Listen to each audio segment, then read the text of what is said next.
Hi, I want to share everything you need to know about relocating to Greenville. But before I do, I want to talk to you a little bit about my story, what brought me here. Now, my family and I decided to move to Greenville after the crazy of 2020. Like everybody knows what life was like back then. It was not fun. And there were so many things we were adjusting to. And I was in upstate New York. And if any of you are from that area, you remember what it felt like to lose your medical freedoms, to have to pull your kids out of school and homeschool suddenly without expectation.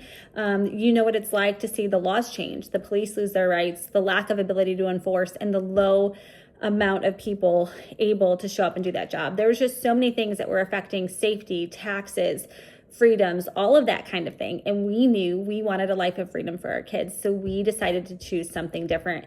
We took about a year of preparation where I simplified the home. I pared down. I started getting rid of things we just didn't need anymore. And I did it in hopeful expectation, not knowing exactly where we were going to go, what we were going to do, if the move was going to even happen, but just feeling the Lord pull on our hearts and start to lead us in a different direction. And if nothing else, my house was going to be all the cleaner for it. So we decided to take that next step, and we did all like the preparation work. We worked on our credit scores. We worked on saving. I started dumping all of my side hustle money that I was doing when I was working from home and putting in a savings account in preparation for the cost of moving and transporting all our belongings somewhere miles and miles away. So all of that started taking place behind the scenes. It was definitely very prayerful, definitely very thought out.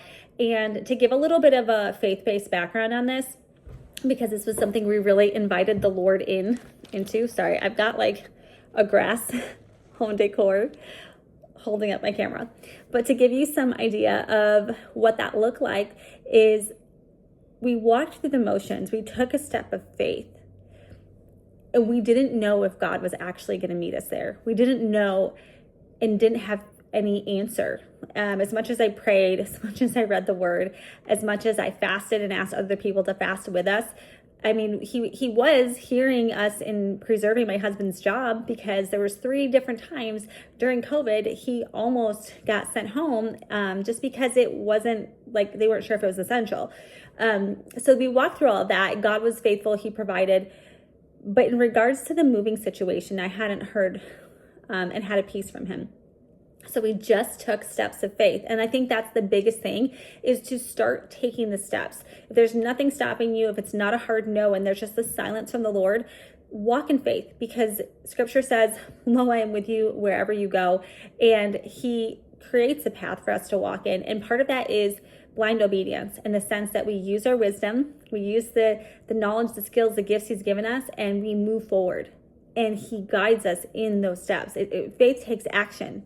So we did those things. And one morning, I just woke up before the kids, before my husband. I went in the living room and I just turned on worship. And it was about a year into the whole journey of preparation. And as I worshiped, there were moments where I was in tears. There was moments where I was just singing. There was moments where I was praying. There's moments where I was whispering. There's moments where I just sat silent. And it was a whole experience. And I just gave it to God. And in worship, you'd be so incredibly surprised at how much you invite heaven down. And through that, the Lord immediately spoke to me, opened up the word. After that time, answer upon answer upon answer. Got confirmation in the devotion I read later that day. Calls on the phone, confirmation, everything. It was like heaven was storming earth's grounds, giving us okay. And as that happened, there was a message that came with it where it's not going to be easy. There are going to be some challenges, but if you were not to take this step of faith, you wouldn't get to experience the blessings I have for you on the other side. So that became our home ownership journey, our moving out of state journey. And we didn't have a job lined up or home lined up or anything. We listed our house for sale Thanksgiving of 2020. It was sold that weekend. We took the sign down immediately. We didn't want anyone to know. It was a very private thing. And we started our looking into Greenville. Here's why we chose Greenville. We were in a Facebook group where there's lots of people moving out of state, a lot of people reacting to the things that were happening in 2020. And someone put together this incredible spreadsheet comparing all the laws, the freedoms, all the things that were important to us, and contrasted it through almost the entire country, or like of the states that people would be interested for those same things. And that was super helpful. We were looking back and forth between Tennessee and Greenville, and I am so glad that we chose Greenville. We took a trip out here in December of 2020, and oh my gosh, the beauty that this place has during the holiday seasons. It was quite the experience, but it was so different. Culture here is different. People are different. The amount of activity and things that were happening were so different from where we were in New York, where lots of businesses were closing.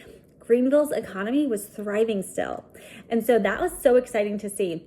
My husband went on some job interviews. We looked at some houses, but the market was crazy back then.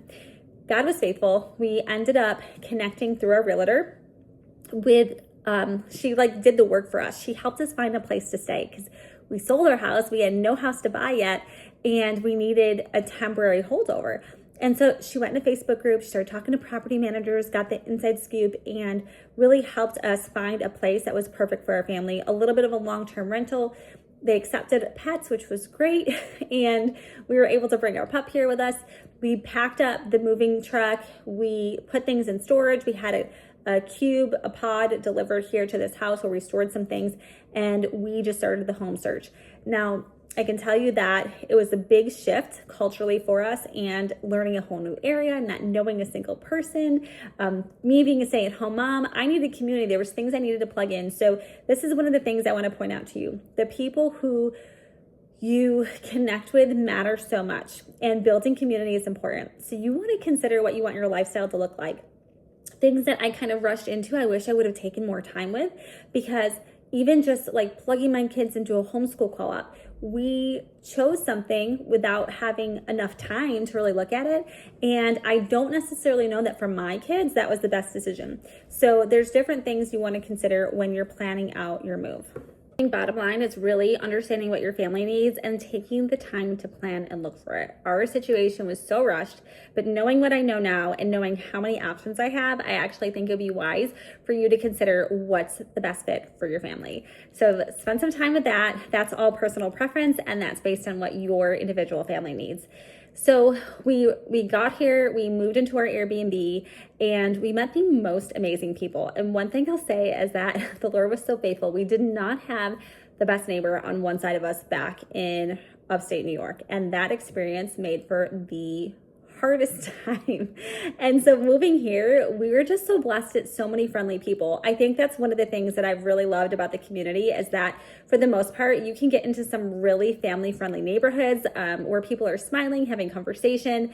And there's a lot of neighborhoods too that do converse and meet and build community through walking the neighborhoods and having the kids outside and things like that. So that's something to look forward to. Our neighbors were amazing. The owner of the house that we rented in the Airbnb actually lived next door, and this used to be her home for like over 40 years, and then her son built her that house. He has a house on the other side. And so we had really great Christian families on each side of us that welcomed us in, and they really helped us transition through the process. We ended up actually buying the Airbnb because we fell in love with our neighbors. We fell in love with the land that we have out here in Five Forks, and it was just like the perfect experience, like the perfect God-led experience. And if it wasn't for the community, it would have made the transition so much harder. So that's one of the things that I feel like is really important to speak into, is spend time figuring out where you're going to build community. Research churches, research the community for your kids' schools. We've got so many parks and neighborhoods here and things like that. You want to choose what you want your life to look like before you choose the area or the home. Because once your real estate agent knows what your life vision is, they can help plug you in to the different parts that would support that. Like for instance, if you're an outdoorsy person and you want to be on trails close to hiking, you love mountain views, you like biking, all that kind of thing, well, there's a certain side of town that's going to keep you more conveniently close to that. Everything is within, a half hour to 45 minutes, depending on the farthest part that you're choosing to live. So not too inconvenient, but if it's something you want to do every day, not everyone wants that 30, 45 minute commute. You'd want to move closer. So these are all different things to consider. And know that there's really good culture here.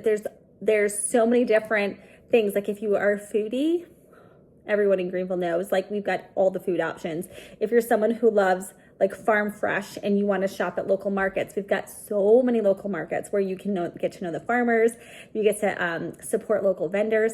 That's what makes Greenville's community thrive, is all of us supporting all of the businesses here that are owned by local business owners. And that's something much different than what I experienced back where I'm from. And even that makes all the difference. So long story short, our moving experience was a little hectic because, number one, the time that we moved, which thankfully you do not have to move in. And number two, just doing it in such a rush.